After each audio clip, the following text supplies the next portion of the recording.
Okay, and just like that, prices dropped for the first time since August of 2021. Let's talk about it. Jeremy Nathan Knight Group, your favorite Austin realtor. Yep, that's right. Prices dropped for the first time since August of last year, but this price drop this year, which we anticipated, in fact, in other videos, I said that it was going to be lower, was actually way lower than I anticipated. So we're going to look at these numbers because it was a gigantic drop for the Austin market numbers.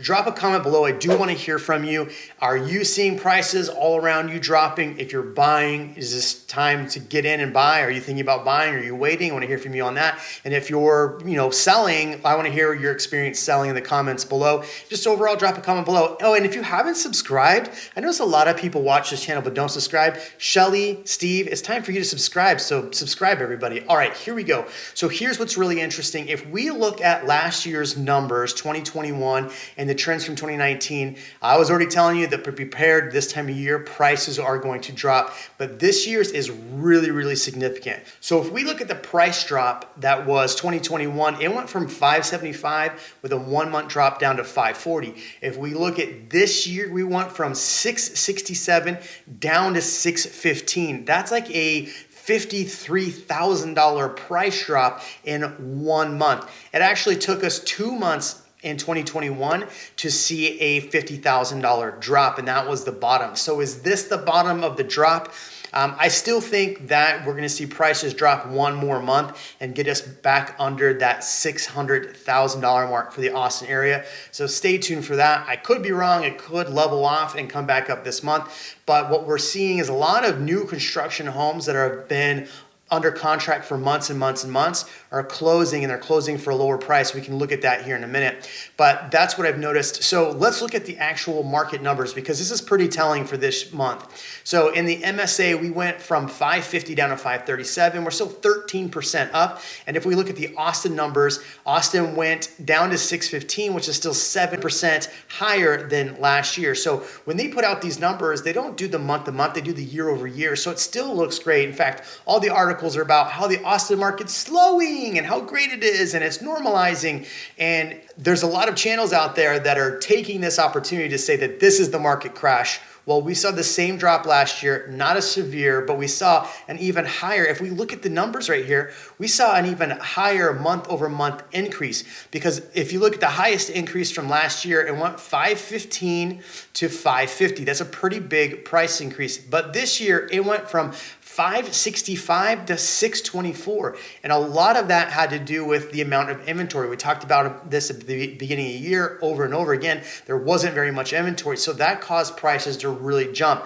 Well, if you've noticed over the last 2 months, we've seen 3 times as much inventory. So now we're at about 9,500 units on the market, up from 1,800 in January. So one thing we said over and over on this channel, it's going to take increases in inventory to see prices start to level off or drop. And that's what we've seen. So the concern is what happens going forward the rest of this year. Do we see a lot of price drops going forward because more inventory hits? These new builds are about 30% of what's available on the market right now. So if new builds continue to pile up and they're not able to get the incentives to get those under contract, or buyers lose faith, then yeah, we'll probably see prices drop for the next couple months and level off in October, like what I normally see right here. In fact, they might level off even sooner.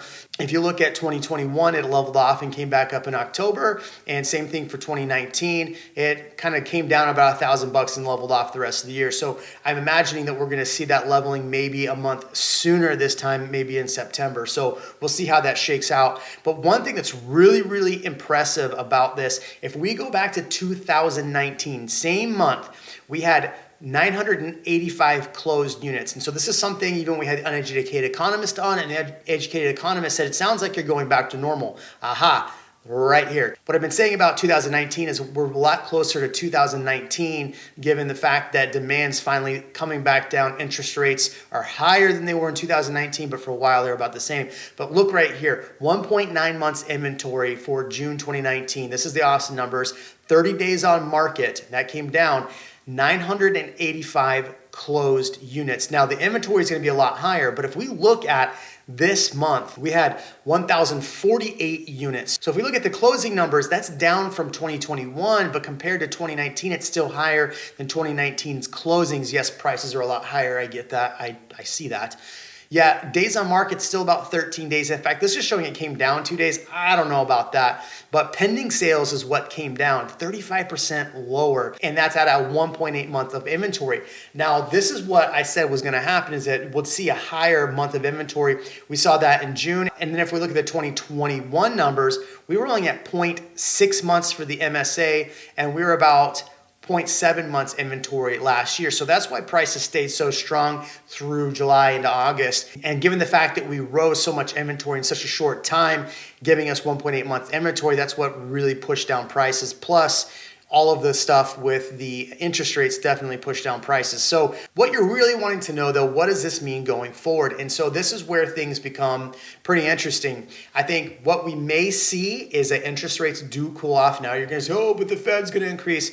I've heard from a lot of lenders and a lot of these institutions that they're thinking that interest rates are going to be coming down towards October. In fact, we had somebody on, a lot of you disagreed with him, but let's say interest rates do start to tick down closer to October. I think you'll see a lot more people jump in the market because of this. And right now we have buyers that are going under contract getting $25,000, $30,000, $40,000 off plus incentives. So we are seeing buyers get a little bit better pricing than they were at the beginning of the year. Now, one thing that I always say is at the beginning of the year is not a bad time to buy, but you're going to be really competitive. And if you buy at this time of year, it's not as competitive, yet you're going to still be paying more than if you would have bought in March.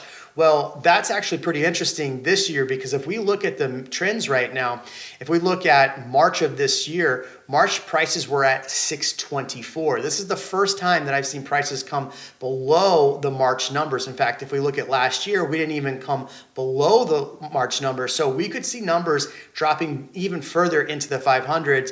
Maybe we end up at the end of the year. At the end of the year, we ended up at 555 was the Austin numbers. Maybe we end up 575, which is only about a 5 or 6% growth. And that's pretty typical for a normal year. And that's what we saw in 2019. If you look at 2019, we started the year at 353 and we ended at 405. So where we go forward going here, and I can't really say, but I really do feel that prices will level off going into October. A lot of this inventory is going to drop off because what happens is that time of the year, people just start pulling their homes off the market. And if we actually look at the MLS right now, what we're seeing is the fact that there's a lot of homes that are actually coming off the market. Let me show you. If we look right here, there's actually 222 withdrawns, 127 holds, and 37 expires.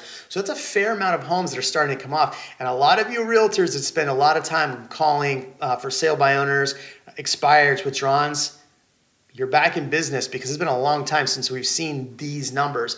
But one thing that's still going to be concerning going forward if you're a seller is this fact. We still had this week alone on a 7-day moving average. We went from 1,400 new listings. We also had 2163 price reductions. That's a lot of price reductions. Now, a good majority of those are going to be new home sales that are dropping their prices, because really a third of the inventory in the market right now is new homes. But this is people in the resale market too. We've had listings that we've had to price reduce. So if you're getting ready to sell, what I definitely recommend is look at where things closed in May and drop your price about 10%. Yep, that's because 10% is what we saw pretty much. This month drop was about 10%. It was around 8.5% drop from 667 down to 615. Now the MSA fared a little bit better because prices hadn't gone up as fast. But I do think the MSA is going to come down one more month and probably end at around 515. And then we'll see the prices for the Austin area end up probably around 590 is what I'm anticipating. Could be wrong. We'll see. What do you think? Am I just totally off base? Do you just think the market's crashing? Have you not subscribed? And it's time to subscribe. Drop a comment below. We'll catch you next video.